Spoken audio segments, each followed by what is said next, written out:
have a goal in life, and that's one of the good ways you can motivate yourself to get out of the bed. Sometimes you feel so depressed that it becomes extremely difficult to wake up and get to work. A good idea then is to think about something that actually motivates you, that gives you a passion. It could be helping someone else, it could be some of your responsibilities at workplace, it could be simply going out amidst nature, or whatever gives you a sense of getting out from those shackles of depression.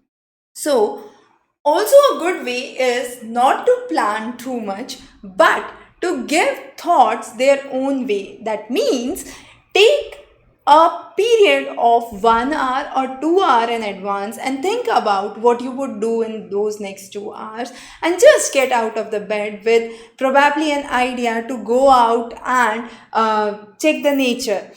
But when you think about the whole day, probably that could give you a lot of burden, and that would increase your tendency to be in the bed. So, a good idea is to think about a little duration, get up, get to work, and then once you finish that, think about the next 3 hours that you would be spending well.